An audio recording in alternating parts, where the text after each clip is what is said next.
What's going on, everybody? It's your boy Broadway Joel, the voice of Dominican boxing, and I'm here joined by the man of the hour, Carlos Adames. Welcome to the show. ¿Cómo está, mi hermano? Felicidad en tu gran victoria. Bienvenido al programa. Gracias, gracias. De regreso, otra. Sí. Acuérdate que hubiéramos hablado el tema del título mundial y cómo iba a ser el proceso. Y gracias a Dios fue un proceso alivianado, no fue algo tan apresurado, tan descontrolado, pero gracias a Dios trabajamos y lo tuvimos. Yeah. So he says that that he was in the process of getting the title. That it was a long road, but he got there and he got a title now. So that's the way he's looking at it. So you came out southpaw to start the fight against Montiel. I wanted to ask you whose idea was to fight southpaw, and was the plan to fight southpaw the whole fight, or were you eventually going to start to go orthodox, but then the fight ended up so early you just finished it off at southpaw? Tú saliste zurdo a la pelea y primeramente, ¿quién fue que tuvo la idea de pelear zurdo? Y segunda, ¿había un plan en la pelea volverse a derecho o la pelea terminó rápido y no llegaste a cambiar? ¿Quién fue que tuvo la idea y fue el plan pelear entero, la pelea zurda? No, porque yo normalmente ya, si tú te fijas, mis últimos dos combates, yo siempre salgo a la zurda. Me está gustando irme a la zurda porque normalmente yo soy zurdo. ¿Qué pasa? Yo estoy cambiado a los derechos. Pero el plan de trabajar a los zurdos, yo lo planteé yo mismo en mi cabeza. Yo dije, déjame salir a los zurdos porque yo miré la pelea del anterior y digo yo, pero ven acá, pues todos los boxeadores que le han noqueado fácil y que le ha ganado fácil y que le ha dado problemas, por ejemplo a Charlo, que le ha dado problemas, son derechos. O sea, vamos a ver qué va a pasar con él cuando él tenga un zurdo de frente. Entonces, ese fue mi plan, que yo lo creé en la cabeza, y eso que ni siquiera lo consulté con mi entrenador, yo mismo me lo creé en la cabeza y dije, déjame probar esa línea. Y me fui por esa línea, vi que me dio resultado y seguí por esa misma línea. So he says, he goes, usually in all my fights, I usually try to come out southpaw. If you look, especially my last two fights, I came out southpaw just to like warm up. And this is a plan that I didn't even discuss with my trainer. I kind of just thought about it in my head. I saw his last few fights. He had problems with southpaws. And if you notice in the Charlo fight, who's an orthodox fighter, he had success. So I was like, you know what? Let me come out southpaw, see how much trouble I give him. And as you saw, it had results. Okay.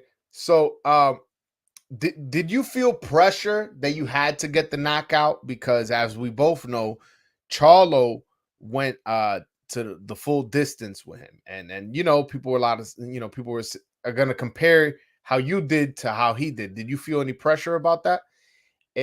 ¿Tú sentías como una presión como para llegar, ganar la pelea por knockout?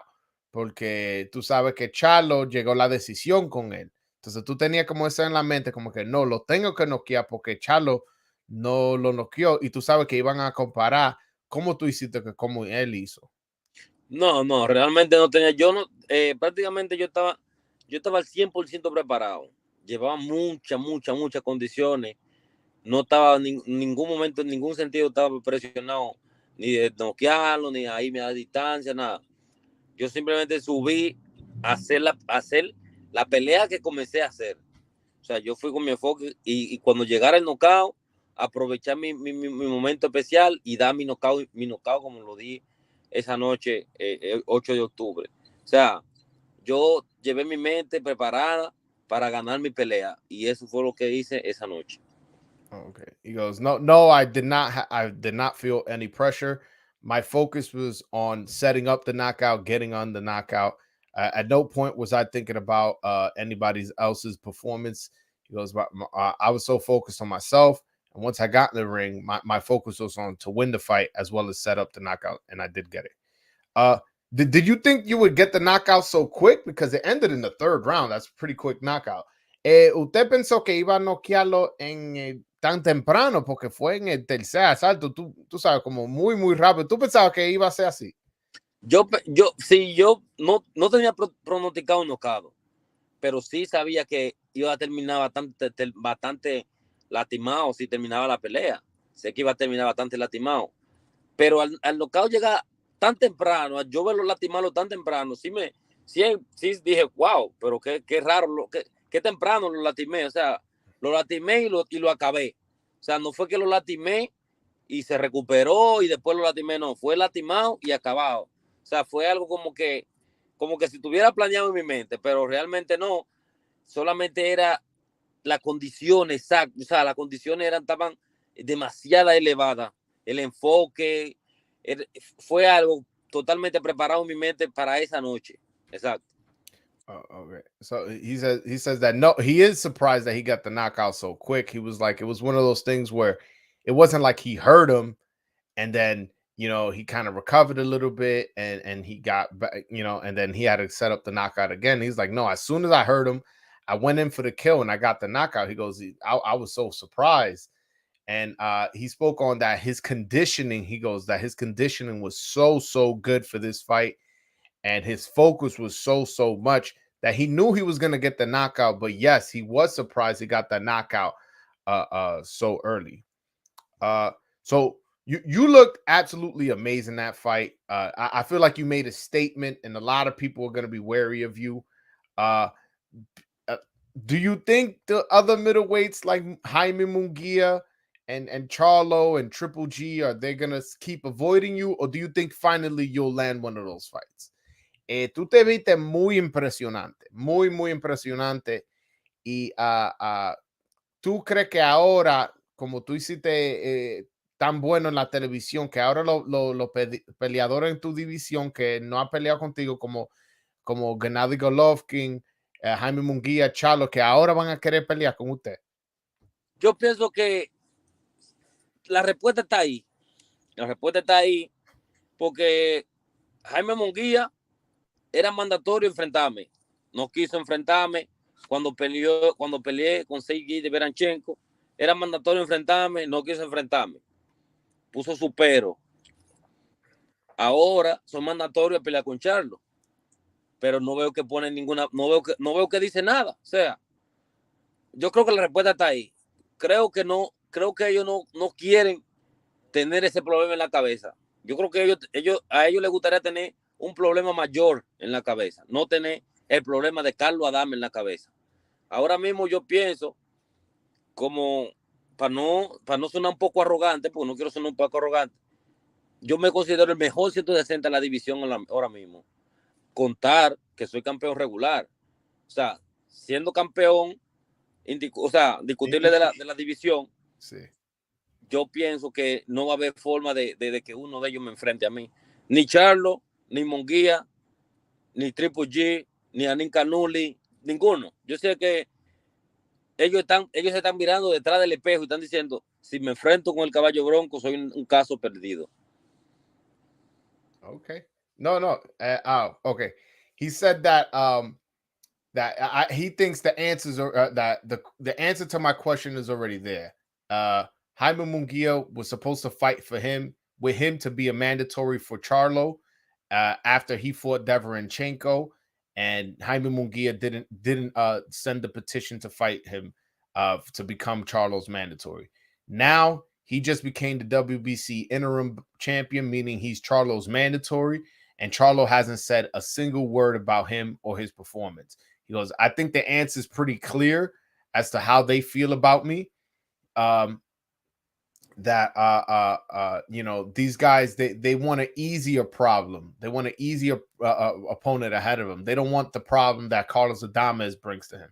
So he goes that honestly, right now, he feels he's the best 160 pounder right now, and that none of those guys are going to face him, whether it be Triple G, Jaime Munguia, Jamal Charlo, or Janibek.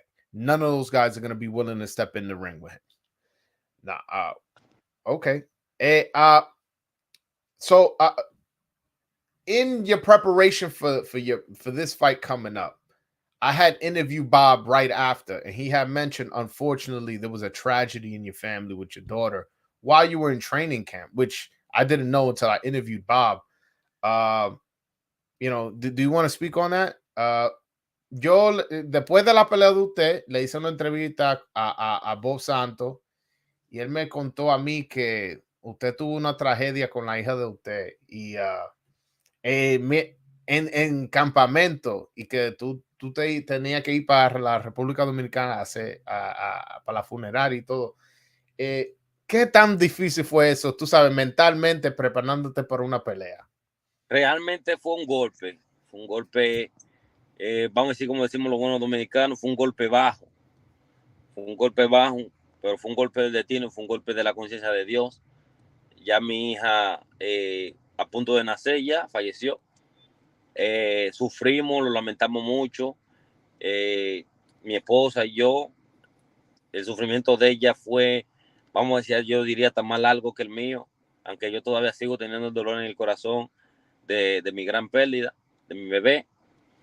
Pero a pesar de eso, sabía que tenía un compromiso, que tenía un deber, que tenía todo un país, todo un público de seguidores que me apoyan, una compañía que me respalda.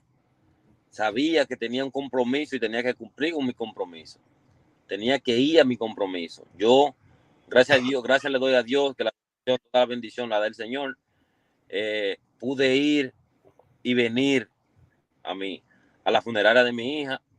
Entonces, y pude cumplir con mi trabajo, que es que me da la bendición cada día. Realmente fue algo muy doloroso en el momento cuando sucedió. En el momento no sabía cómo aceptarlo, pero lo acepté y pude salir adelante. Y gracias a Dios, las bendiciones de Dios siguen multiplicándose. Dios me lo reveló ahí con esa victoria el 8 de octubre frente a Juanito Montiel. Y seguimos adelante, la vida continúa. Okay. So he says that it was very, very tough, experiencing that, having to go back to the country, leave camp. And he goes, in the Dominican Republic, we say that's a pain that's below the belt. He goes, he was really sad about it. And his wife, the way his daughter, lost her life, unfortunately, she was like very close to giving birth. And then the baby, unfortunately, didn't make it. He says that his wife handled the stress and the pain a lot more than he did, although he is still hurt now to this day, thinking about that situation. But he understood that he as a man still had responsibilities. He had responsibilities not only to himself, but to his country, to his family, to the promoters, to the networks, and to everybody else. And that as a man, you have to go through these things and fight through and try your best to get the job done and accomplish the mission. And so he's tried his best to stay focused on the fight, and fortunately got the win against Juan Macias Montiel. So I also understand that you had visa issues in the middle of camp, had to leave to Mexico City, trained there for about 2 weeks. And you want to talk about that? También tengo entendido que usted tuvo problemas de visa y que tuvo que irte en el medio del campamento para la Ciudad de México y entrenar allá. ¿Me puede contar de eso? No en el medio del campamento, no. Faltaban 2 semanas.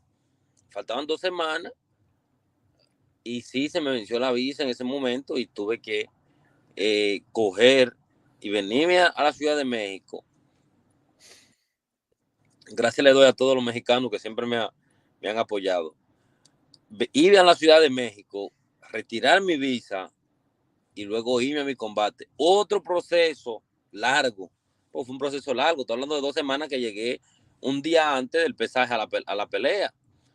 O sea, no fue que algo que sucedió de la noche a la mañana. Duré mis 2 semanas cerrando mi campamento en México, preparándome con mi mismo enfoque que tuve siempre y saliendo adelante, echando, como dicen los mexicanos, echando la guagua a correr y salí adelante y pude tener mi visa y fui a mi pelea y realizar mi combate esa noche. Pero sí fue un proceso bastante largo. Pienso que a veces pasan cosas y a veces uno dice, pasan por mal, pero a veces son por buena. Quizá el cuerpo mío o la mente mía necesitaba ese momento, ese cambio, irme a México y trabajar así. Y yo lo acepté de la mejor forma y gracias a Dios aquí estamos trabajando todavía. Okay. So he says that he didn't have to leave in the middle of camp. He had to leave camp uh 2 weeks before the end of camp, and that he said that it was a long process, that to the point where he landed the day of the weigh-in in America, how long the process was for him to get his visa. And he says that, it was a hard process, but some things happen for a reason. That he was so focused that, moving the training camp, he still stayed focused and still did the work, but it was a long process. And having to go to Mexico, he also wanted to give a shout out to Mexico. He goes that the Mexican fans have always supported him and show him love. So he wanted to make that be known as well. uh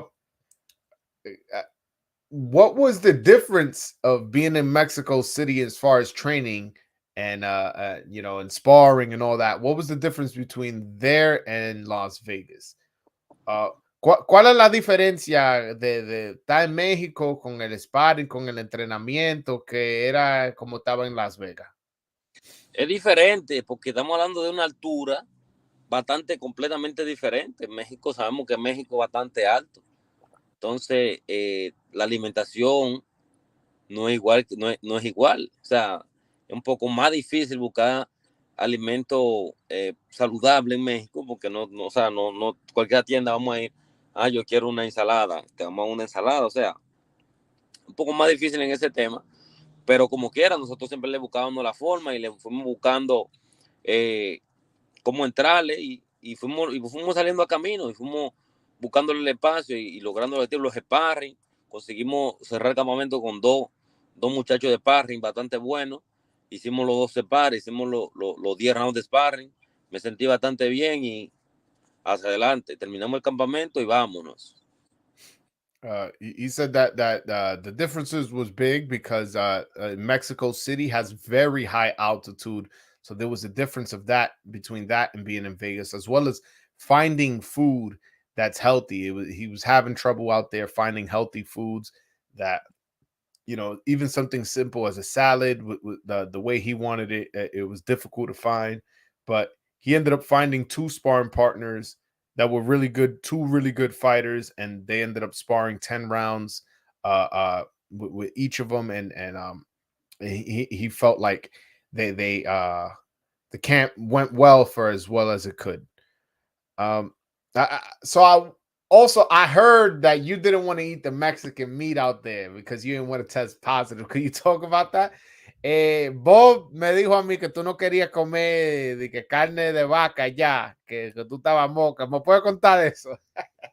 No, porque tú sabes que la carne de vaca en México es un sistema, porque son criadas con cierta sustancia ilícita, cierta sustancia que no son recomendables en los atletas, y te puede salir un antidope y te puede dar positivo. Entonces yo no era que estaba moca, sino por evitarme situaciones en mi combate, ya que me había sacrificado tanto, para que no vaya a haber un después, un pero, que era porque estaba esto, porque estaba lo otro. Me obvié esa parte de mi alimentación. Digo, no, carne no, porque ya yo sé lo que ha sucedido con anteriores boxeadores, como Canelo, por ejemplo, que supuestamente, que estaba comiendo carne, que si yo qué, ¿me entiendes? Igual que Oscar Valdés y así, la situación del el tema de la carne. Entonces yo quise quitar esa parte de la carne en México porque ya sabemos que la vaca trae problemas con el tema de la carne. Es lo que tengo entendido hasta ahora. Entonces por eso no quise consumir ningún tipo de carne en México. He said that he didn't want to risk eating any meat out there because he didn't want to test positive for any banned substance. He goes, we've seen the case with Oscar Valdez and Canelo Alvarez where supposedly they ate meat and tested positive due to the meat. He goes that for whatever reason, certain cows in Mexico's have certain substances in them that develop positive tests in the urine. He didn't want to take the risk, so that's why he was out there not eating the meat, and he just took that out of his diet. How was the traffic getting around Mexico City? Because from what I understand, it's a very crowded city, and getting from point A to point B is very, very difficult. How was it getting to the gym, getting back, going to a restaurant, so on and so forth? What was that process like as far as in the traffic? No teníamos que movernos mucho, No. prácticamente no teníamos que movernos mucho, porque teníamos todo ahí en el gimnasio, ahí fue algo como que, o sea, nosotros estábamos en el hotel, el gimnasio estaba ahí mismo, todo lo hicimos ahí mismo en el hotel, no salimos a ningún sitio vaina, por eso no teníamos dificultad con el tráfico ni nada, por eso estábamos 100%, o sea, estábamos 100% enfocados en la concentración del combate, no tuvimos ningún problema con el tráfico. Sí es un tráfico bastante pendejo en México, un tráfico, no porque, pero no realmente no nos afectó en ningún momento, lo agarramos, y porque estábamos totalmente enfocados en el hotel ahí, no, los restaurantes también, quedaba una plaza cerca y ahí habían varios restaurantes y nos alimentábamos ahí con facilidad. Okay, he said he didn't have too much problems with the traffic because the gyms were closed. That they were close to a little plaza where there was a bunch of restaurants, so that was easy. He goes that yes, there is a lot of traffic over there and it is very serious, and but he didn't have to deal with too much of it because they weren't necessarily moving around a lot. They were, very close to the gyms and restaurants and anything else they needed. Uh, so I know you had mentioned that you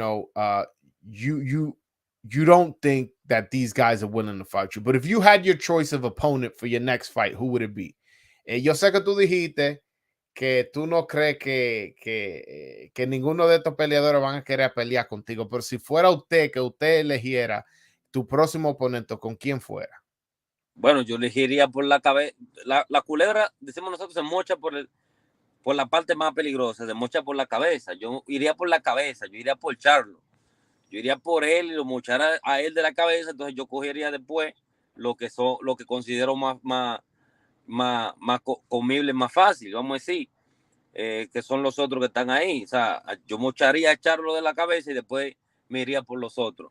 Yo digo que esa sería la parte que yo más me enfocaría ahora mismo en destruir. Ese es mi enfoque ahora mismo, en destruir, demolerlo completamente, porque eso es lo que tengo en la mente. De que tengo una pelea conmigo, voy a demolerlo. Es a molerlo que voy. Entonces, prácticamente estamos esperando que la decisión que él tome, que la tome como hombre, porque somos boxeadores y los mejores se enfrentan con los mejores. Esperemos que tome una decisión temprana a saber en qué estamos haciendo. Okay. He says you kill a snake by chopping off the head, and right now the most dangerous person in my division is Charlo. That's who I want. And then after that, I'll go after the easier opponents. But as of right now, I want the best guy in the division. Charlo is number one. He also said that damn, what is it he said? Oh, the other fights can wait.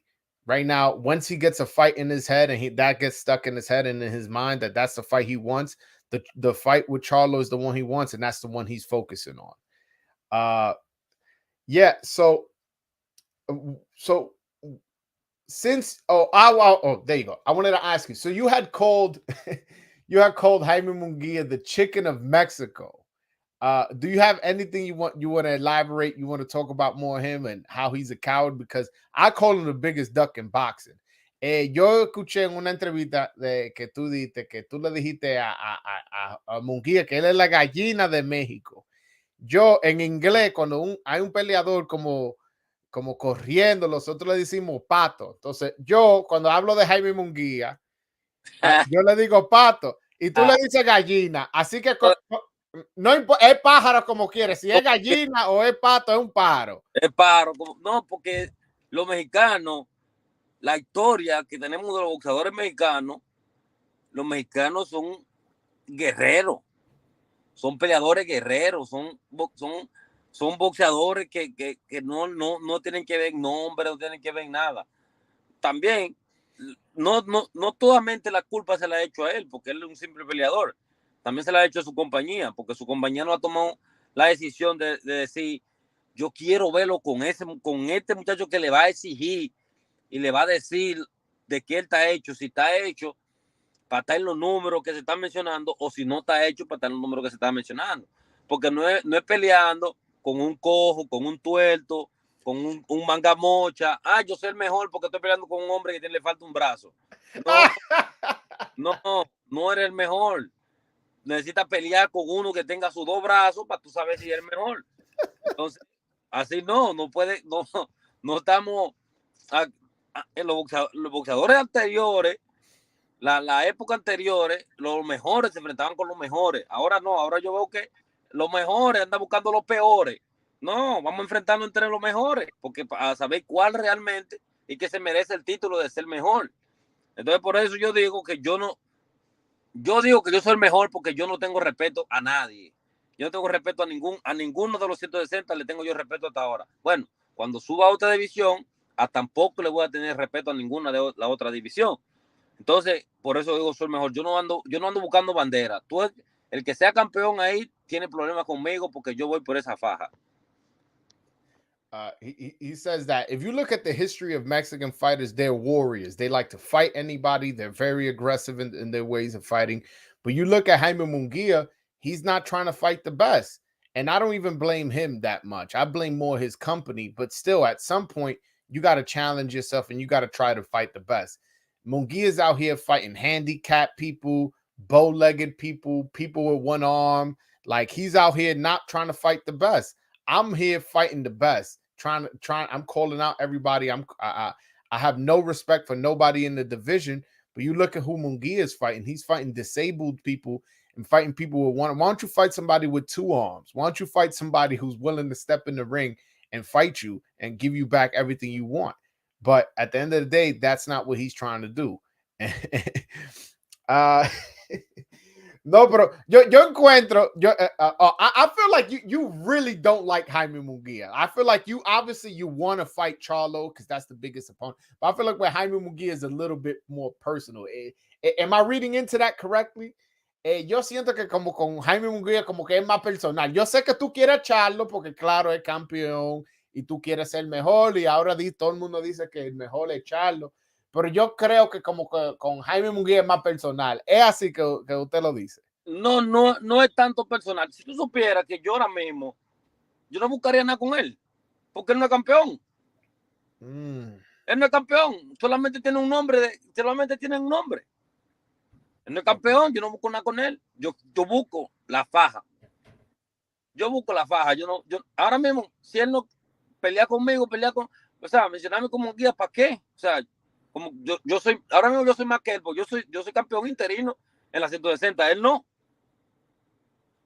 Okay. O sea, no es nada personal, sino es que la realidad es esa. O sea, ahora mismo se estuviera hablando o de yo pelear con Charlo o de él pelear con Charlo. Si hubiera aceptado la pelea mía cuando se debió hacer, que era mandatoria cuando peleé con Deveranchenko.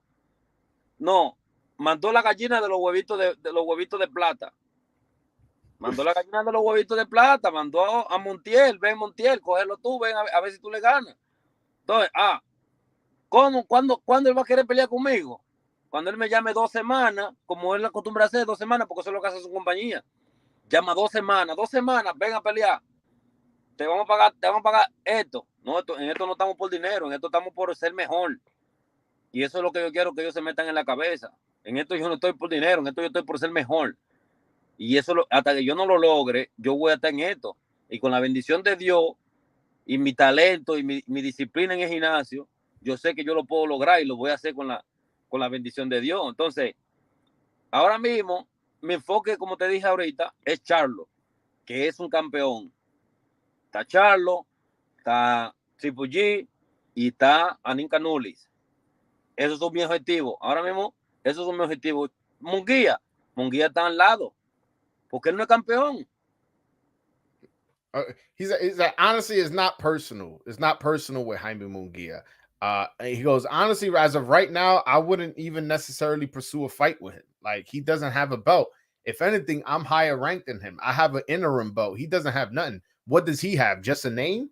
Like, I'm after the big fights. I want to fight Charlo. I want to fight Triple G, and I want to fight Janabek. These are the guys with belts. He goes, Jaime Munguia, what he'll do, and him and his company, what they'll do is offer you a fight 2 weeks out and be like, hey, you want to fight now for this amount of money, as opposed to scheduling a fight. And that's the way they go about doing business. But right now, he has nothing to offer me but a name. I'm not out here for name. I'm not out here for fame or money. I'm out here to get the belts, which is why my focus is Janabek, Triple G, and Charlo, because those are the guys with the belts. Munguia has nothing to offer to me. He also said that Jaime Munguia had the chance to fight me and fight for a title, because had he fought me, it would have been all he had to do was petition, and he would have been our fight would have been an elimination to become the mandatory for Charlo. But instead, like a chicken that he is, he started laying platinum eggs, and I had to fight Juan Macias Montiel, and he sent that guy to see, like, oh wait, let's see if you could beat him. Let's see what you could do, and I knocked him out. So now I'm in a position where I'm close to getting a title shot. I'm not even looking at him. I'm looking at fighting the champions. Okay. Le quiero dar la oportunidad a los fanáticos que llamen, hagan la pregunta. Pues, ¿está bien contigo? Claro. Right. Vamos a los fanáticos. All right. Guys, I'm going to put the link in the chat for anybody who wants to call in. He's been very gracious with his time. Just call in, ask your questions. If you don't speak Spanish, don't worry about it. I'll translate for you. If you do speak Spanish, that's fine. You guys can speak directly to him. I'll translate the conversation. But the link is in the description. Anybody who wants to call in, please do. We have our first caller. Spanish, that's fine. Mute Juan, you gotta mute the back. Mute the YouTube. But the link is in the description.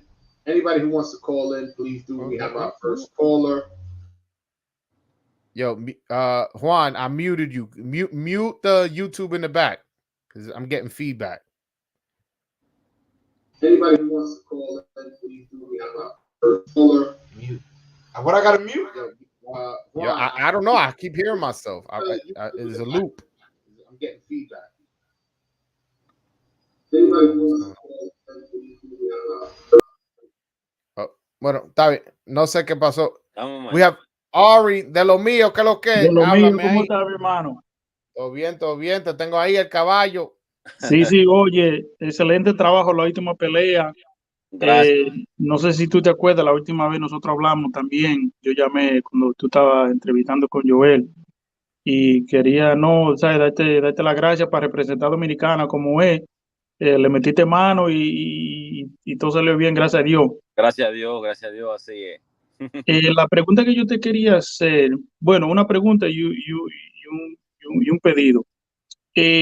Bob Santos en la entrevista dijo que tú tuviste muy buen sparring con aquí en Las Vegas con Caleb Plant, y que él dice que en el futuro él te puede ver a ti también pelear en las 168 libras, que tú sabes que es un peso que hay hay mucha pelea, tú sabes, disponible ahí, si se dan.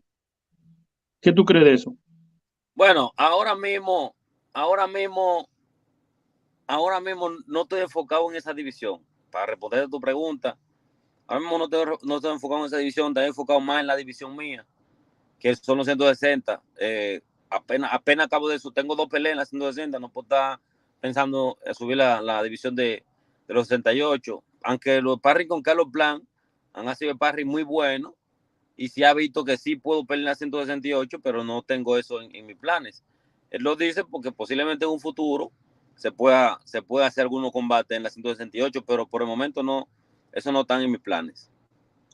¿Qué mensaje tú le tienes a Jermall Charlo? Porque, ¿sabes? Él estaba supuesto a pelear con Selecki, parece que tuvo una lesión y bueno, la pelea no se sabe si se canceló o solamente se retrasó. No se ha escuchado nada de Charlo. ¿Qué mensaje tú le tienes a Jermall Charlo? El mensaje es claro. O él va a dejar el título vacante o va a tener que pelear conmigo.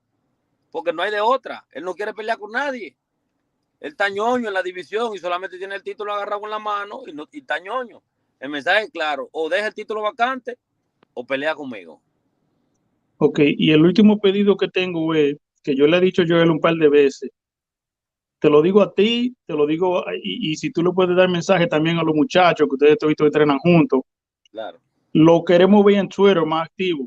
Yo sé que ustedes, o sea, yo personalmente no tengo Instagram, pero en Twitter una comunidad de fanáticos de boxeo que nosotros hablamos, nosotros nos comunicamos, siempre los peleadores que están activos en Twitter, tú sabes, le salen más cositas, tú sabes. Solamente una recomendación Okay. y tú sabes, sigue para adelante metiendo mano y nosotros te apoyamos y gracias por seguir representando a Dominicana lo duro.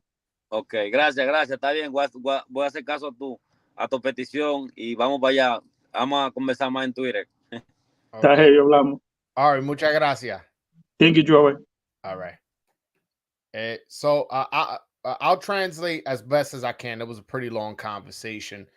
So first he asked him, he told him that he wanted him to be more active on Twitter, that people who are more active on Twitter tend to get more looks. And Carlos said that he's going to try his best to be a little bit more active. He also asked him that about Bob Santos saying about him moving up to 168 and possibly competing at that weight division. Carlos responded saying that he doesn't think fighting at 68 is in the near future. He only has 2 fights at 60. He's currently focused at that division, trying to become champion at that division. He goes that Bob may have been saying that because he had very good sparring matches with Caleb Plant. And, he saw that, yes, he can compete at that division. But as of right now, that's not in his plans to fight at 68. He plans to stay at 160. Tengo otra llamada aquí a Juan. Vamos allá con el caballo. Coño. Cuenta. ¿Cuál es la pregunta, hermano? Esa victoria. ¿Ah? ¿Cómo es? ¿Cómo te sientes después de esa victoria? ¿Me oyen? No, muy bien, gracias a Dios. Muy feliz compartiendo con la familia aquí en República Dominicana, tú sabes. Ahí estoy viendo gente ahí buscándote, tú sabes. Tú sabes cómo es, pero como siempre, con el enfoque y tranquilo. Tú sabes cómo es. Esto, mira, te quiero decir una cosa. Para tú sacar los pollitos, a los pollos, a los chicken, para venir a pelear, tienes que tirarle. Cada vez que tú ganes una victoria, una vaina, tienes que ponerte un polochecito. Charlo con el pollo abajo, tiene que comenzar a tirarle. Los tigres responden y después comienzan a hablar. Oh shit, ¿tú viste lo que hizo Jaime con el poloche? Joel, ¿sí o no? ¿Qué hacen los blogs? No, es verdad. Es buena idea. Así. Mira, te han dado 2 buenas ideas. Es verdad lo que dijo el otro que dijo que en Twitter. Es ahí, porque en Twitter tú le puedes mandar un mensaje directamente en el público, que todo el mundo ve lo que tú le dijiste. Y es verdad lo que dice, es una camisa, el pollo que me está, como tirándole. Todos los bloggers se van a poner, ¡diablo! ¡Hágame está fresco! ¡Mira cómo! Bueno, Adame, que los bloggers están buscando sonido también. Los bloggers necesitan tópicos de qué hablar todos los días. Ya yo claro. Todo el mundo, porque es un tema de cual hablar. Yo creo que tú en esta generación vas a ser uno de los dominicanos más fuertes en el bolseo. ¿Por qué? Por el miedo de los otros oponentes enfrentarte. La 160 ahora mismo, esos viejos no quieren bajarte contigo, no quieren pelear contigo. Tripollito, eso. Entonces tú tienes la oportunidad de colectar todas las coronas y defender por mucho largo tiempo. Así es. El polocheto lo mando a hacer nosotros mismos, te lo mandamos a hacer. No te preocupes, vamos a estar activos para eso. Vamos a estar activos con el tema del poloche. Venimos con el poloche ahora. Te estamos dando idea que yo sé, porque nosotros nos movemos en ese ambiente. Nosotros siempre lo estamos buscando ustedes en las redes para ver qué nuevas cosas están diciendo, las entrevistas. Exacto. Entonces si usted quiere la pelea grande, lamentablemente con talento de más no se van a dar. Va a haber que decirle lo de ellos. Va a haber que decirle lo de ellos. Brones, ¿tú crees que a Brones le están dando cheques por talento?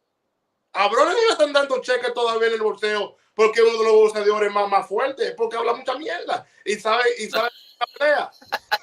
Sabe buscarse, está controlando el mercado. Y cuando le presenten a Michel Rivero, a Tigre Fuerte, que dice que no. Y también tenemos nosotros los fanáticos, tenemos que crear grupos. Ya yo hablé con Joel de eso, en la cual ya, cada vez que uno de ustedes vengan a pelear para acá, nos vamos 20, 30 en una guagua con la bandera. Estamos así, estamos en eso. Como debe ser, como debe ser. El real apoyo. Nosotros, yo no soy pasajero. Hablando de ese tema, Carlos, mucha gente dice que los dominicanos no venden tickets. Y yo y Juan, el que tú lo ves ahí, estamos en eso, empezar una comunidad que cada vez que un boxeador pelee dominicano, que vamos a comprar una sesión entera ahí, y si vamos 20, 30, 40, 100. Con bandera cada uno. Con bandera cada una para que vean que sí, los dominicanos la apoyamos. Porque hay la apoya. Sí, porque hay gente que habla mierda, que los dominicanos no compran tickets, porque sí, pero tú lo pones en pelear. Mira, ponieron a Michel Rivera en Minnesota, a Elvis Rodríguez en Minnesota, a usted en California, donde ya no es dominicano. Estamos aquí en Nueva York. Así es que estamos yo y él. Estamos poniendo a más los mexicanos realmente. Tú puedes ser mexicano más basura, que Dios me perdone, y te ponen en el escenario más grande. Entonces nosotros tenemos que crear nuestro grupo también. Exactamente. Y se le den esa pelea sexy que debe ser. La pelea sexy. Así que busca. Gracias por el placer, hermanito. Caballo, para adelante. No, Audi, I see you there. I'll add you in a bit. Let me just translate this. So first, it was a long conversation, but I'll pretty much translate the gist of it. So the gist of it was he was saying that, trying to tell Carlos, like, hey man, you got to start like talking shit, got to start promoting yourself. He goes, a nice idea is like to get a shirt that says Charlo's a chicken with a picture of a chicken on it. Like try to like really put it out there where you trying to promote yourself and stuff like that. And he was telling him how me and him are trying to create a group where every time there's a fight, a Dominican fighter, we buy, it's like 20, 30, 40 of us where we could buy a section to show that we support Dominican boxing. All right, we have another caller here. Aldi, what's going on, my brother? Yo, Joel. What's up, my brother? Sí, Joel. ¿Qué tal? Si tú quieres, yo le puedo hacer la pregunta así en inglés y español. What you think? Como usted quiere. Esta casa es tuya.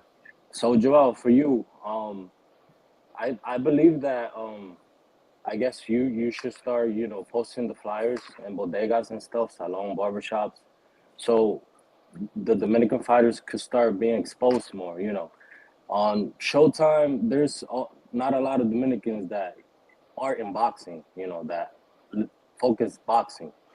So, it will help. I mean, yeah, New York, yeah, but what you think about Boston? What you think about Newark? Atlantic City. We got to start with New York. And as far as me putting out flyers, bro, I'm one person, bro. I'm busy enough. I can't do that. Right. Yeah. But question for Carlos? Carlos, felicidades. Mi pésamo para lo que te pasó con tu hija y lo que escuchamos. Gracias. Que pasó en México. Mira, tú eres una de 1 millón de boxeadores que hiciste lo que hiciste. Muchas felicidades por eso.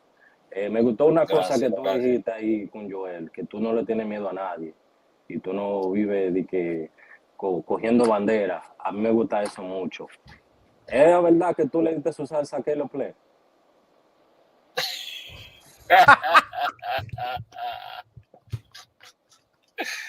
Sí, tú le das para adelante, pero bendiciones, mucho gusto. Para adelante, campeón. Gracias. Vamos a dejarlo ahí. Te la voy a dejar para después responderte en el personal. Está bien, gracias. Gracias a ti. No. Pues ya tú sabes, tengo los dominicanos activos aquí conmigo. Qué bueno. Me gusta lo que estoy viendo, lo que estoy escuchando. O sea, estoy viendo otra actitud en los dominicanos que tenemos en Estados Unidos. Estoy viendo, o sea, esa posibilidad, esa disponibilidad, eso me gusta porque, o sea, ya estoy sintiendo que ya viene el apoyo que tanto tiempo me he esperado del dominicano y lo veo. Me gusta realmente lo que estoy viendo ahora mismo, sí.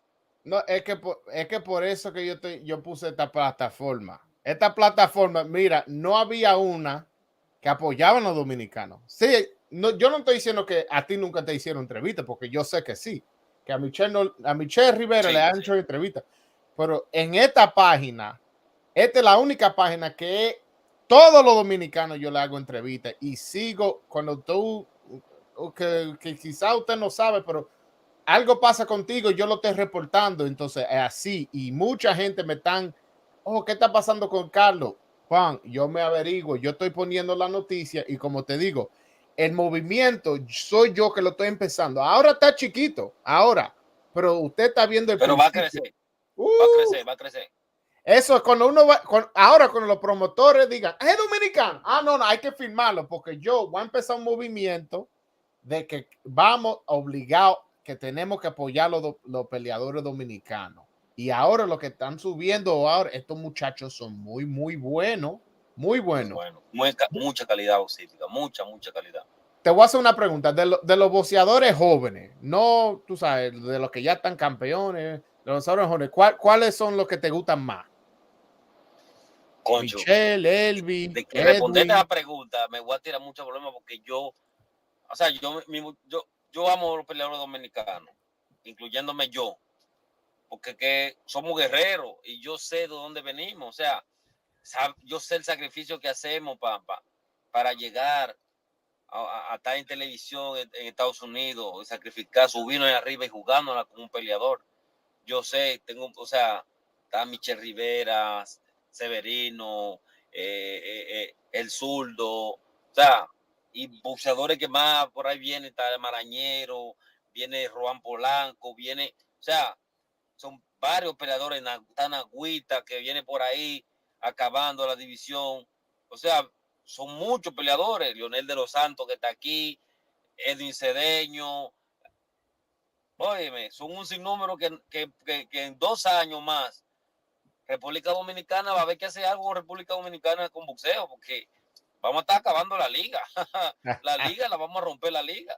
¿Me entiendes? Entonces ya todos no estamos, lo que te quiero decir esto, no faltándole respeto a los boxeadores de antes que construyeron el camino de nosotros está ahora mismo en los números, pero quizá si el trabajo fuera mejor correcto de lo que ellos lo hicieron, quizá el boxeo dominicano también tuviera otra cara. No sé si me vaya a meter en problemas con algunos boxeadores que desde la antigüedad que tuvieron en su momento. No sé si me vaya a meter en problemas con ellos, pero a mí me gusta ser realista y si tengo que decirle la verdad a la persona en la cara, se lo digo. Hubieron mucha falta en el boxeo profesional en los dominicanos, que a veces, que va por 2 pesos, con una peleita, se tira. Y ahora no se ve eso. Ahora el boxeador dominicano, tú lo llevas con 3 días a pelear y él va a matar a ese peleador. Si ahí lo viste con Héctor Luis García, con el rival que lo llevaron, lo viste con el zurdo, con el rival que lo llevaron. O sea, es algo que se está viendo, que los muchachos están en el gimnasio, los muchachos están haciendo su trabajo, los muchachos están decididos a tener su grandeza. Y eso me gusta, eso me encanta. No, y no, también, ya que tú me mencionaste el zurdo, a Edwin de los Santos, no sé si tú te recuerdas que yo te llamé y fue usted que me dijo, oye, pero él va a noquear, Rayo. ¿Te recuerdas que yo te llamé? ¿Tú te recuerdas? Pero ve acá, pero es que claro que sí, claro que me acuerdo, porque me acuerdo que estaban diciendo, no, me llamaste, me preguntaste, mira, y ese muchacho, ¿tú lo conoces? Te dije claramente quién era. Oye. Bob Santos, mi entrenador, me preguntó, me dijo, ¿qué tú crees de ese muchacho? Digo, cometieron un error, porque ese muchacho lo va a noquear. No se fijaron bien del rival y lo va a noquear. El muchacho tiene demasiado talento, un boxeo criminal y una pegada de comunal. Eso lo veí yo venir antes de que sucediera. No, y esa pelea también, yo aposté en esa. Así que yo te debo a ti pile cuarto. porque yo aposté en eso también. Yo aposté, oye, la tenían de 7-1, que si tú apostabas $100 te pagaban 700. Y yo aposté a Edwin. Yo dije, no, porque como usted me habló, yo dije, oye, Carlos no me va a hablar mierda a mí. Carlos no me va a decir mentira. Como usted me habló, yo dije, no, yo aposté ese dinero. La realidad. No, pero es la verdad lo que usted dice, que el boxeo dominicano está ahora en un nivel que está subiendo y rápido. Lo único que falta es la oportunidad. Ya. Está, por ejemplo, como tienen a Michelle Rivera, muchachos, no sé, ya es hora de que ese muchacho pelee por el título mundial. Severino haga su primera defensa, ya puede hacer su primera defensa por su primera pelea mandatoria a pelear su título. O sea, su pelea eliminatoria, ya están agüita ahí camino para pelear su pelea eliminatoria. O sea, ya esos muchachos ya deben estar en el momento. A Michelle Rivera que le den ya su oportunidad por su título mundial, que ya se la merece, ya ha trabajado para eso. No. Yo estoy de acuerdo. Y estoy muy feliz con lo que estoy viendo. Y como te dije, el apoyo está aquí. Vamos a seguir. Y desde que te den una pelea en Nueva York, yo quiero que tú te prepares, porque eso va a estar lleno. Y yo me voy a cerciorar. No. Gracias. Yo espero que mi primera defensa, yo pienso hacerla ya mi primera defensa de mi título mundial. Yo espero que la compañía me preste atención y mi manager y forcemos para ver si le hacemos allá la primera defensa. Pues está bien, Carlos. Muchas gracias por tu tiempo. Yo sé que tú eres un hombre ocupado. Me ha dado mucho tiempo ya. No te preocupes. Tú sabes, nosotros lo conectamos otro día, hacemos otra entrevista, pero estoy muy feliz con cómo te viste en la pelea y también con, tú sabes, la relación que usted y yo tenemos, que, sabes, cualquier cosa yo lo puedo llamar, usted está en el programa y no hay problema. Claro, siempre, un placer. Sí, un placer. Pues muchas gracias, Carlos. Hasta la próxima. Gracias a ti. Dale. Okay. Bye. All right, guys. That was Carlos Adames. I'll stay on live for a little bit for anybody who wants to chill and have a conversation. I'll put the link back in the I know Ari and Juan probably want to call in. Aldi, you could call back in too if you want. But man, shout out to Carlos Adames. And my bad, I ain't translate that last part. But like I felt like the interview already went. I kind of wanted to just chill and chop it up with my man. Shout out to Carlos Adames, man. Yo, everybody who has trained with him in the gym tells me how good he is. They tell me how special he is, how he's one of the best Dominican boxers, and nobody's ever doubted the talent. I've never heard somebody call him a bum. People only just doubt his gas tank, and from what he said, and I'm so happy he's training with Bob Santos. Bob Santos got these Dominicans looking solid. Like, shout out to Bob, trainer of the year, in my opinion. So I'm hoping he got that conditioning straight, because the talent was never the problem. Ari, what's going on, my brother? What's happening, man? How's it going? And something I want to point out, Cam, who is often on Chicken Talk, is very high on Carlos Adames. Cam is somebody who did some training with him, I believe at Gleason and in New York City. Yeah, in Gleason. And yeah, man, the talent is there, man. The talent is there. And I feel that if given the opportunity, I think he's going to show out. I'm not going to say his, because I can't talk about personal conversation, but there's one Dominican insider, I'll say like that. He tells me that the most talented Dominican is Carlos Adames. That's what that. And listen, a lot of people tell me that, whether we agree with it or disagree with it. Hey, a lot of the insiders, again, Cam, Bob Santos.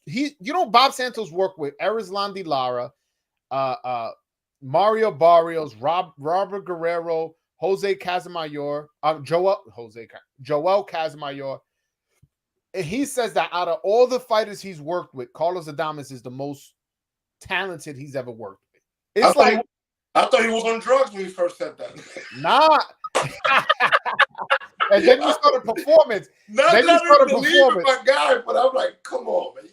Adames has to prove it, but hey, man. Honestly, I'm confident. I'm confident after that last performance. After that last performance, I'm gonna talk my shit. When I'm on these spaces, when I'm on Twitter, I'm gonna talk my shit because I'm about to go on Twitter now because you guys keep talking about Twitter. You gotta get on Listen, Twitter, man. you gotta come on Twitter, man, because like I said, we have we conversations. love you, bro.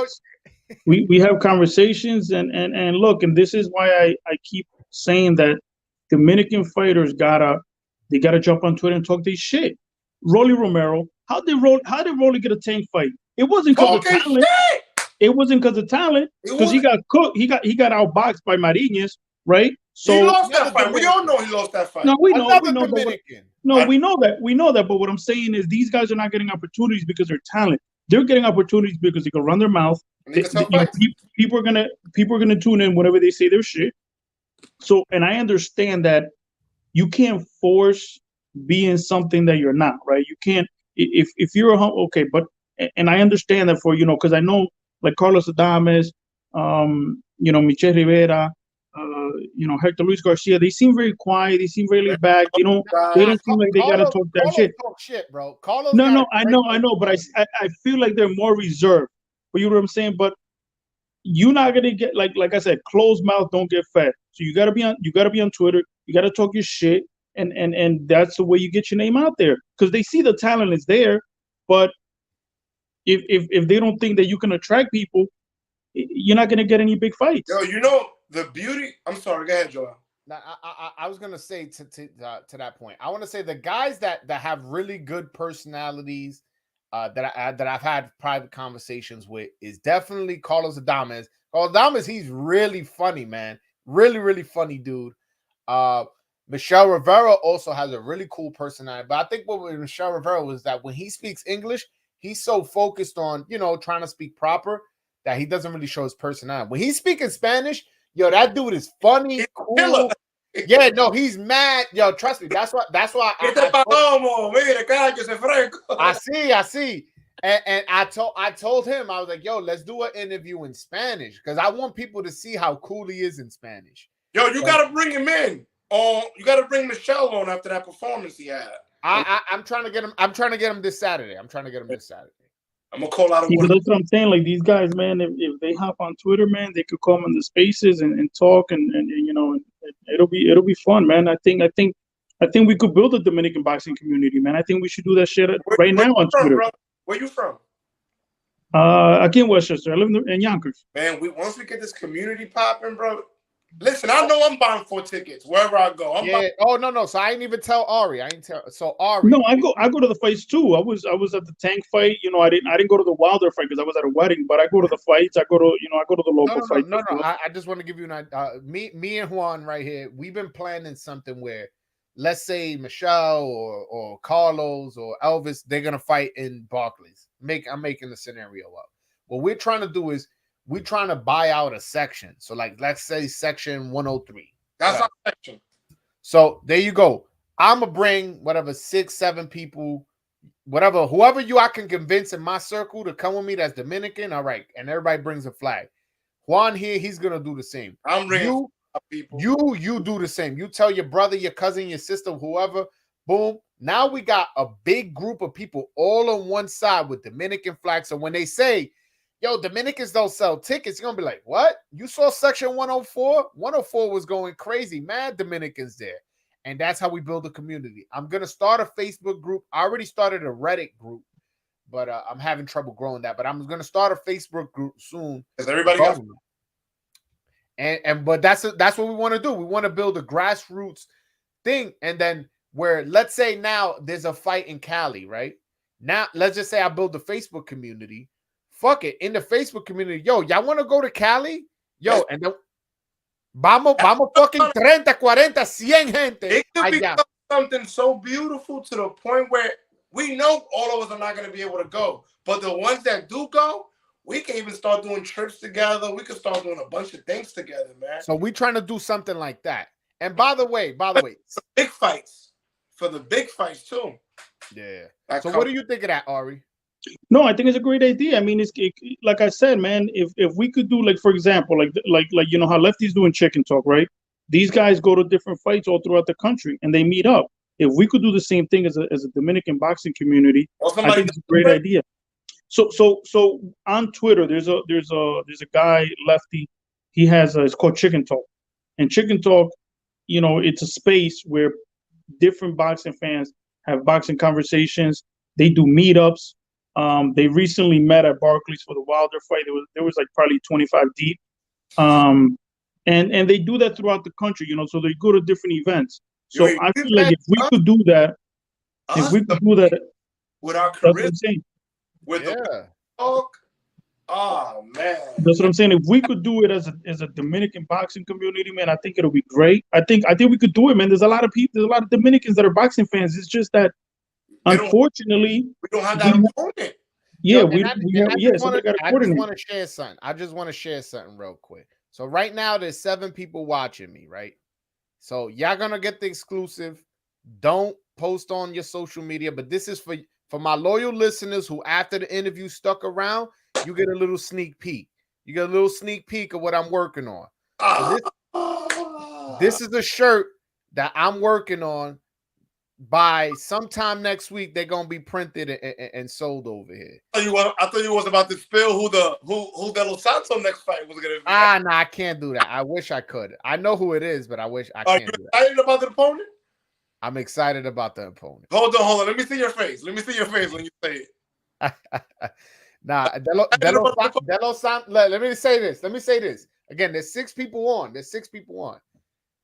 When they announce De Los Santos' next opponent, you guys are going to be very, very happy. Very happy. That's all I say. I can't say who. Alex, you heard this? It says very I'm looking forward to it, man. Listen. Steven Espinoza was on Chicken Talk. That's what I'm saying. Like people on Chicken Talk that come on, we have fighters, promoters, managers, everybody. So last week, it's on Twitter. I'm about to make a Twitter account today. So last week, Steven Espinoza, the president of Showtime Sports, was on. He was talking to us, and Broadway asked him, what's next for De Los Santos? And he was like, man, we're very excited about him. The way he came out, he showed out, and he got everybody excited. So we're definitely looking forward to putting him back on. So, I'm excited for what's next for him. By the way, I had asked him and I asked Samson. I don't know if you saw my Samson interview. I didn't see the Samson one.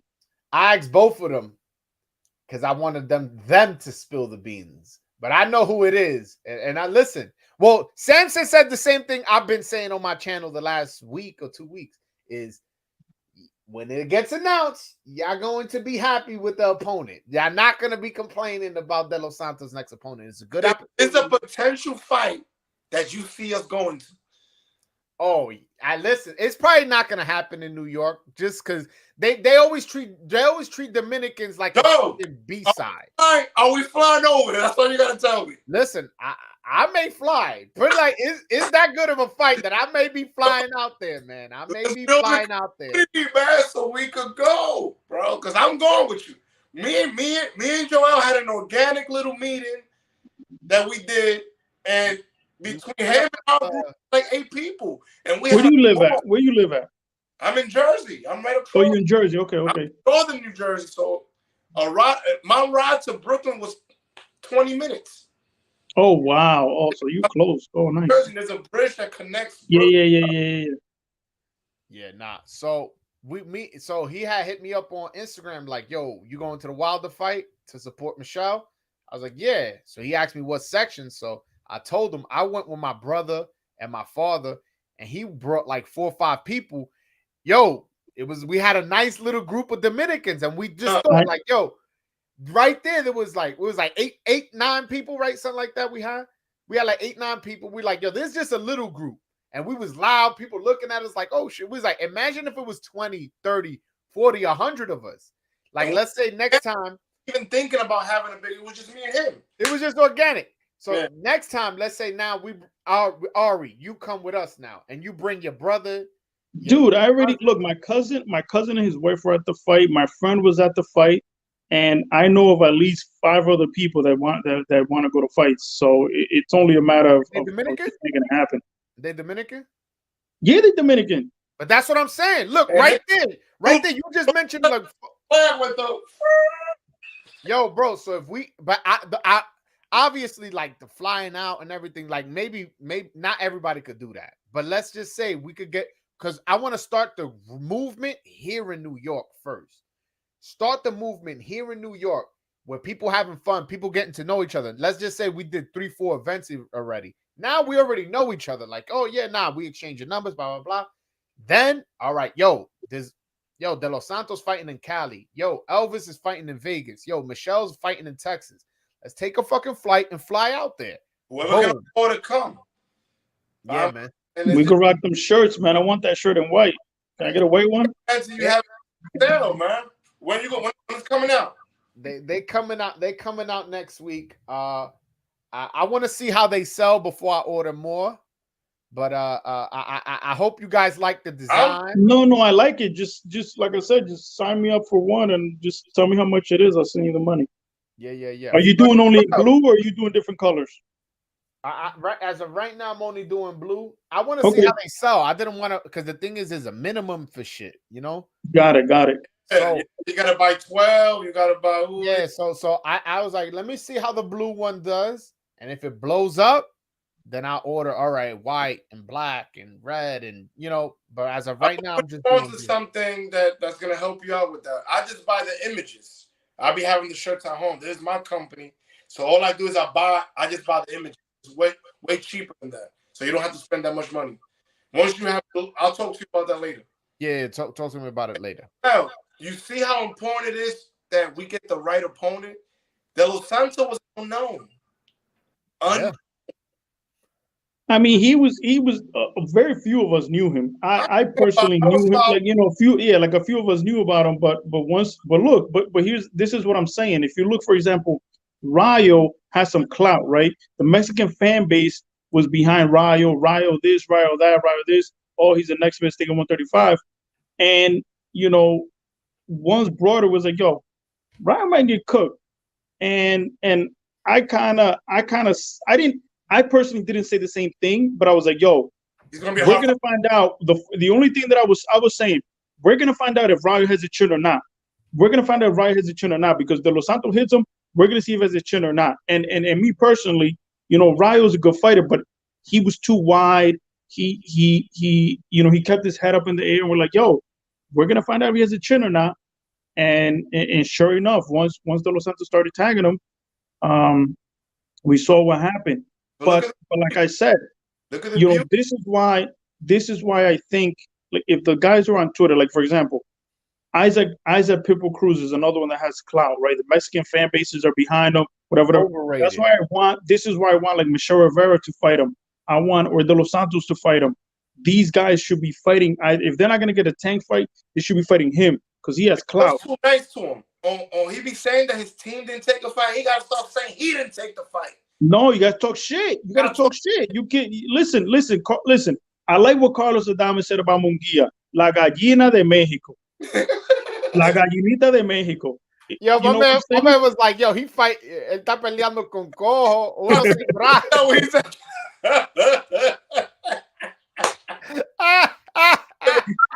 He's fighting everybody except a legit opponent. Come on, man. We know what it is. Yo, that was hilarious. It's embarrassing what goes on in boxing, man. You see some of the fights that they give us sometimes. But I listen, I get it. But right now, what I like is we taking the opportunities. Like, look, Garcia, he took a fight on short week notice. He beat him, and then his next fight was a world title shot, and he got the world title. De Los Santos, he took a fight on short notice, beat him, and now his next fight, I know who it is. You guys will be happy, and it's going to be a big fight. Now, all he has to do is win that next fight, and then from there, it's pretty much a title fight, after that. You know what I'm saying? And then he overlapped Michelle Rivera in terms of the notoriety in fights that he's getting. The thing is, he's think about that. The thing is, he beat a high caliber, not high, a high status fighter. And he wanted to fight Michelle, and Michelle was like, "You're not really a contender." No, that was Samson. Samson was saying that fight, See, but Samson told us like, "Oh, I wouldn't make that fight unless for $1 million each for a title fight, this and this and that," because he has a good relationship with Rayo's camp and this and that. And we're like, "Nah, man, motherfuckers got to fight." Yeah, Motherfucker got a fight. I'm telling you, man. Rivera. I was telling Broadway. Listen, Michelle Rivera. He's on Twitter, so he's posted a few little things, lately, but they're very broad. You got to start calling people out. You got to talk shit. I'm sorry. That's how you're gonna get fights. You know what I'm saying? Like you were saying, bloggers, and they want what is it? Sound bites, right? They want sound bites. Joel, you said it. They talk about tweets. That's what I'm saying. These people want sound bites. So I'm trying to get Michelle this Saturday, but but I'm trying to get him this Saturday for my Spanish show, so that way we could just do it in Spanish. And I don't know if you're available, Ari, so you could call in and you could tell him that. Tell him, yo. No, I'll tell him. Just let me know the time, and I'll definitely jump on it and tell him. Yeah, man. But again, I'm excited what's to come in this Dominican boxing game, man. Like it right now, it's on the come up, and that's why I'm active the way I am on both Instagram and Twitter, as far as talking about them, keeping their name in the mix. So I'm keeping these guys relevant, because at the end of the day, I want these guys to come up. Wow, that was so important what you said, because it's true. The only time you hear about these guys is when the next fight is coming up. You don't hear them in between fights because they don't make sound bites. There's no sound bites about them in between. That's what I'm saying. Ari, when I'm on the space, I'm talking about Elvis. I'm talking about Michelle. I'm talking about Carlos. I'm talking about Hector Garcia. I'm talking about Puello. I'm talking about all these guys because I'm keeping them relevant. So I'm keeping that name in the mix. And that's why I'm the voice of Dominican. If it wasn't for Joel, we wouldn't be hearing about all these little things that's going on with them right now. That's what I'm saying, man. So we just gotta keep doing it. Like I said, man, if you guys, start a Dominican boxing community, even if you do a separate page or whatever, for Twitter, Dominican boxing, whatever. Like let's fucking start it. Let's do it. Facebook is gonna be, because we all could post content. Yeah, correct. Yeah, no, and I think no. I agree. I agree. I think, like, I personally don't do Facebook. I really don't do any social media besides Twitter and YouTube. But yeah, man, you guys should do it. Fuck it, just do it. Hold on. I'm loving my man Aldi. I live in northern New Jersey. I'm down to support you, Joel, with buying some tickets when you hook up the set. Wow, that's real. My man Aldi, that's a real motherfucker. That's real. Yo, you say and shout out to Aldi. You say, and I'm not talking to him, I'm talking in general. You say you support Dominican boxing, buy a fucking ticket, buy a fucking shirt. I'm part of Dominican boxing. When my shirts go on sale, buy a shirt. And you imagine when we go 30, 40 deep, all wearing the same shirt, all with the flags, all with the guida, tambora. Wait. Oh my God. Bro. Yo, we didn't even bring the drums out, all the guidas. We didn't do none of that. Yo, that's like Super Saiyan power right there for the minute. Once we get it right the first time and we post on social media, yo, loco, ¿dónde que tú estabas? Yo, esa vaina se estaba heavy. Yo, I'm telling you, man. I want to go to the next one. And then we start a movement like that. Joel, let me tell them what my family said. Yo, I'm a boxing hard out fan for 15 years plus, maybe 20. I've never gone to a fight. The only reason I went to a fight, because I felt a connection through the fighters, because they're Dominican. The platform with Joel, bro, I bought 4 tickets for me and my family members. And I told them, yo, I didn't even tell them I bought it, because I know how my family, maybe you didn't have to do that. But the experience, how we was bonding, the things we spoke about, bro, I just made a memory, an everlasting memory with my family. Because now when we got back, they were calling me. Like, man, thank you for that experience. They saw great knockouts. They loved it. And my daughter, Dad, thank you for bringing us out. Because I don't do shit like that usually. No. I'm a first moment type of person. And that's without us setting it up the way we planning it out. Because once we get it right, all we need to do is get it right once. Once we get the plantains, the drums. bro, it's gonna be a movie. Like, they're gonna have to make. I'm telling you, man. Look. I'll give you an example, man. Like, for example, when the Dominicans show out for the World Baseball Classics, right? That shit was crazy. I It heard. was nuts. If we could start, even if we could get, even if we could get a quarter of that or half of that into boxing and let people turn out, I'm telling you, man, it's gonna change. It'll change. Yo, but we need PBC to work with us in the set. And what I mean by that is, yo, they keep putting Dominicans not in New York. They have events in Brooklyn all the time, and almost never is Dominicans. The last time they had Michelle, they buried him in the undercard in the 8-rounder. So yeah, I need them to understand the market, understand what we doing here, how we building a grassroots movement, and work with us. I mean, we'll work with them too. If they put some shit in let's say we got to drive a little. even if it's at Atlantic City, even if it's at Atlantic City, I'll you know, that's what I'm saying. Even if it's Atlantic City, you drive. It's still within the area that we could drive, we could support, we could do our thing. I'm Boston when my car failed just to see a great if it's a big fight. Yeah, but they barely put fights in Boston. Yeah, I mean, I'm down. Yeah, they don't put a lot of fights in Boston. They don't put fights. But my point is that but my thing is, yo, they put enough fights in Brooklyn, man. They put enough fights. They do put fights in Brooklyn. Do it once. Yo, if we get that fight, that's a big fight. Yo, if Charlo Adames in Brooklyn, dude, that's the fight right there. And you gotta put the undercard. You gotta put at least 3 other Dominicans headlining. You gotta put at least Garcia.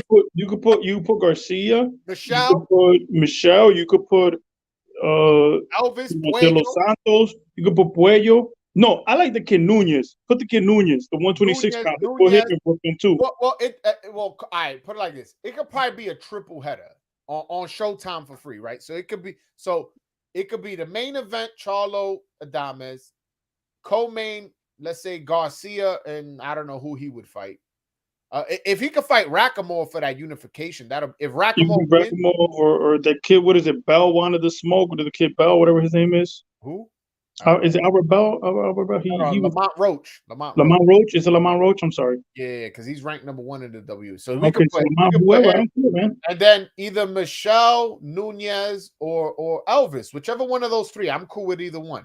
Dominican Parade or right around that time. Oh, bro, he's got some fights. It could be. Look, man. Listen, February is coming. El 27 de febrero, that weekend, whatever the weekend is. I'm down. Look, right now. Hold on. Wait. We got Juan, he's gonna bring his friends and family. We got me. I'm gonna bring my friends and family. We got Ari. He's gonna bring his friends and family. We got Aldi, who says he says some tickets. We're buying some tickets when you hook up the section. So I'm telling you, I'll come with at least 4 to 5 people myself. That's crazy. Minimum. Right? Look, right here, we already got 25 people. That's a whole little section. That's a whole section. That's a whole row. And you know, people are like, yo, is it cool I bring my girl? You already know. Yo, is it cool I bring my girl? If it's cool, I bring my brother already. And we already got little tickets here. And all it takes is us to get it right once, and that's it. Boom. We'll fucking blow up, bro. They'll be like, yo, we have to sign Dominicans. We gotta give them film time. Look at who the Dominicans are. I'm about to make a documentary of this movement. I'm about to make a documentary. That's how serious I am. I know how to fuck with cameras. Real shit. We could even get the section that's right where the fighters walk down. That's where I was sitting for the tank fight. We walked over there, remember? We walked over there. So I was sitting at section 4. Section 4 is right where they walk out. That's one of the sections that's close to where they walk out. So there's a few little different sections there. Once we learn the layout, we're gonna be able to tell what section to buy and things like that. Yeah. It's not even that expensive neither. Yo, Joel, the opponent, because I saw the interview. I'm not gonna no names. I can't say names, brother. No, I'm not asking you for a name. I heard Samson say that it's not under contract. It's like I knew that. It's not under contract. So I could back out from that any given second. I know, but that's true. But you know, there's a lot of balls in the air right now. You know, I don't want to say too much. How do I say? You know, obviously, if a better opportunity presents for him, you know that. But as of right now, they don't need to sign it. You know, Okay, cool. But listen, that if that fight happens, because that's a main event fight, but they're not going to bring that fight to New York. I already know that. That's Mexico, you know, one of those fucking places. It's not going to be in New York. But no. I mean, hey, listen, that Adames Charlo fight could, if it happens, because I don't think Charlo's going to take that fight. If that happens, I could definitely see that in Brooklyn for sure. Yeah, they could do it in Brooklyn. They could do it in Brooklyn. What was that? Juan, what'd you say? They like bringing those guys to Houston. Onyx, what you said? Because I interrupted you. My bad. Oh, no. I'm good. Yeah. Okay. Nah.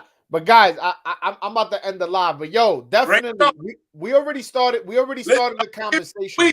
For the Facebook group. If not, I'm gonna start it myself because I'm waiting, man. I'm waiting, and it's like jump on Twitter, bro. Jump on Twitter. I'm telling you, jump on Twitter right now. Jump on Twitter. Right now. Follow me, and then I'll send you his link. And then you got to learn how to start using these spaces and shit. I'm gonna be starting my Dominican only space, like only Dominican boxing, not that only Dominicans be in it. I'm gonna start starting those spaces because I feel like we need that. A space, by the way, Juan, is like it on Twitter. You could go on, and it's like a group conversation where it's like 5-6 people, sometimes even more, and we all have a conversation talking whatever we want to talk about. And the conversation we have in here, I mean, I guess we could have it here every now and then, but it needs to also be had on social media so it's easy to find, you know. But all right, guys, I'm gonna go live again later tonight, but I'm not gonna be talking boxing. I'm gonna be rescoring the Juan Manuel Marquez Manny Pacquiao 1 fight. So if you guys are interested in following along, is the official scorecard. Please do. Again, I usually go live at 7 p.m. and talk my boxing and what's going on in the news. Joel, before you go off, I want to ask you something. Yeah. So Joel Gomez was just announced that he pulled out the fight. He had a hand injury versus Rosario. Are they gonna do you think we could get a Gallimore rematch or any news on the replacement opponent or not really? There hasn't been news. There hasn't been news as far as who's going to be the replacement, but the names that are being thrown around there is Gallimore and some guy named Fedor, some shit like that. Yeah, I saw that. I saw that from Jay Books. Yeah. Well, there you go. Those are the 2 names I've heard thrown around. But from what I understand, they're scrambling because they want to keep him on the card. They don't want to scrap the fight. They want to keep him on the card. That's good then for him because I thought that Gomez was going to be a tough fight. Man, my man, he was going to fucking sleep that dude, man. You think so? Yeah. Yo, listen. Yo, Rosario. Yo, people sleep. Yo, he got power. He got power. The problem is, yo, se estaba matando. Llegase peso 154. So he was killing himself to get down to that weight. I think now at 160, also he's more focused in. He said he's not blowing up in weight anymore. I'm liking that. This guy only got 5 pro fights, man. I thought my man Rosario was going to sleep him. I really thought that. I'm letting you know right now. Don't be surprised if you see a Rosario with Adames at 160. Because a lot of people are not going to want to fight him. I hope not. I hope not. You heard me, Alex? Don't be surprised. They keeping him in the card. Don't be surprised if you see a Rosario versus Adames at 160. Nah. A lot of people are not going to be running to make that fight. Yo, Dominicans, we don't fight Dominicans. That's it. You don't have Michelle Rivera on. That's what he told me. Yeah, we can't eliminate each other. We don't have that many yet. We can't eliminate each other yet. Unless it's a unification. I don't want to see it, bro. I don't want to see it. He has a title though, man. So you know how Rosario's thinking, I gotta eat. Nah. Que busca otro lado. There's 4 belts, bro. Go another route. Go to IBF route. Nah, not the IBF. Go to WBO route or some shit. Yo, but guys, I'm gonna holler at you. I'm gonna go live again later tonight at 7 p.m. Sorry, I don't want to. I want to say one more thing. Did you notice what Adames said? What'd he say? He said, "Man, I'm getting a lot of good ideas here, man." I don't know. He listening. And so that's cool. And the good thing about me and Adames, out of all the Dominicans, and y'all know I'm connected with every single one of them. Yo, that's the one that me and him, we're like this, bro. And him, we connected good. That's my man. So, like me and him, Any ideas I got, I'll be throwing it to him. But I'm glad that a lot of the ideas we having in private conversations, you guys are telling him, and he's, he looked like he was like, you know what, those are good ideas. But he knows that he got my platform.